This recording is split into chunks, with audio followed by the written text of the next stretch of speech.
नफीस अंसारी हमारे साथ जुड़े हुए एआईएमआईएम के नेता हैं।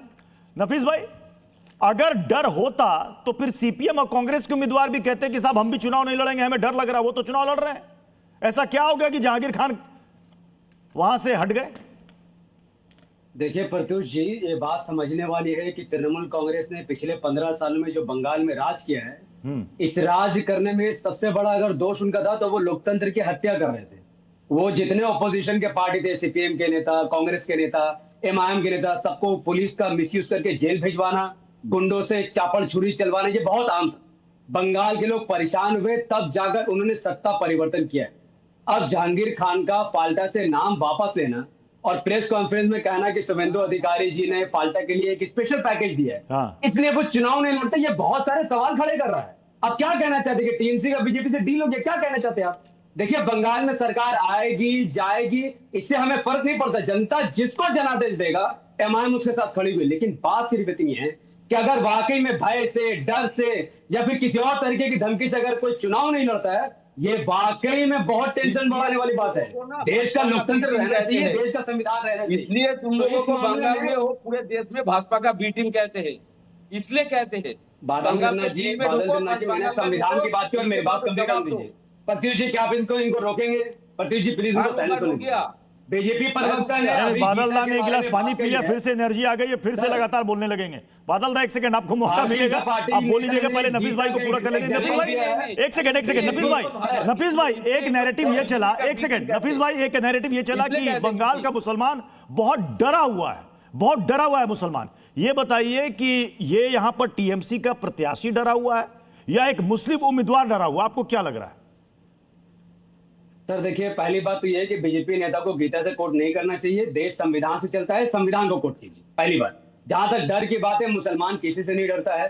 देश भी संविधान से चलता है, बंगाल भी संविधान से चलता है। और ये डर का माहौल कुछ लोग पैदा कर रहे हैं कि अजान बंद हो जाएगा, नमाज बंद हो जाएगा, कुर्बानी नहीं कर पाओगे। ये डर का माहौल जो पैदा कर रहा है, सरकार से गुजारिश उनको पकड़िए, अरेस्ट कीजिए, पत्थर कर मारने वालों को भी आप जेल कीजिए और अफवाह फैलाने वालों को भी जेल कीजिए। हमारा साफ मानना है। लेकिन बादल दा कहेंगे कि पत्थर मारने वाले तो बेचारे गरीब लाचार हैं। और सर नहीं सर, बात क्या है ना, 7 पॉइंट में जिन लोगों ने पत्थर मारा वो तो भाग गए। अधिकतर 40 से ज्यादा जो लोग पकड़े गए वो प्रोटेस्ट में थे। हम सरकार से गुजारिश करें, जो पत्थर जिन्होंने मारा है, अरे भाई, जो पुलिस पर पत्थर बरसाएगा, पुलिस उसको फूलों का हार थोड़ी जो पहनाएगी। सर वी डोंट केयर, कोई क्रिमिनल को हम कभी भी मुसलमान के एंगल से नहीं देखते। बादल जी, अगर बादल देवनाथ जी है, कोई पत्थर फेंकने उसको, लेकिन बादल देवनाथ जी, ये देखिए, अभी जनादेश पर सवाल उठ रहा था, इन्होंने कहा जनादेश को मान लेना चाहिए और जो भी गलत कर रहा है उनसे सख्ती से निपटना चाहिए, जिसे टीएमसी कह रही है कि साहब ये सब तो गरीब लाचार बेचारे सब है। बादल जी, प्रत्युष जी, हमें दो बातें बोलिए। 2 सवाल का जवाब दूंगा। 2 दिन से इन लोगों को धुलाई चल रहा है।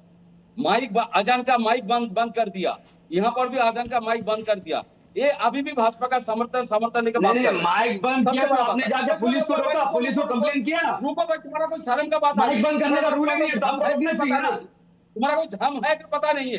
तुम्हारा अजान बंद कर दिया, आज सुबह से चारों तरफ माइक बंद कर दिया अजान के लिए। अब तुम यहाँ पर भाजपा का समर्थन संविधान दिखा दो। रुको भाई, रुको। नहीं, हम भाजपा का समर्थन नहीं कर रहे, आपको सुनने में गलती हो रहा है। हमने संविधान का समर्थन किया। बस इनको हटाइए। अरे बादल दा, अरे ये क्या मतलब? आप तय कीजिएगा किसको हटाना है, किसको रखना है, तो आप ही आ जाइए यहाँ पर एंकरिंग करने के लिए। आप ही आ जाइए। नहीं, आप ही आ जाइए ना यहाँ पर, आप ही तय कीजिएगा इसको हटाइए, इसको रखिए। गजबे मतलब बादल दा, एक गिलास और पानी पी लीजिए। सुनिए बादल दा, एक बात बताइएगा, ये हमारे साथ नफीस भाई हैं, नफीस भाई भी नमाजी हैं, ठीक है? मतलब इनको उतनी चिंता नहीं। आप नमाज पढ़ते हैं क्या? आप जो कह रहे हैं कि साहब आपका माइक हटा दिया, बंद कर दिया, ये कह रहे हैं कि नियम के मुताबिक जो हो रहा है वो हटेगा। लाउड स्पीकर की अगर मानक क्षमता से ज्यादा अगर उसकी आवाज है तो उसको कम किया जाएगा, इनको दिक्कत नहीं। लेकिन साहब आप ही को दिक्कत हो रही है। कानून है, लाउड स्पीकर उतारने का कानून नहीं है। और अगर कोई पुलिस वाला गलत कर, आप उसके खिलाफ एक्शन लीजिए ना।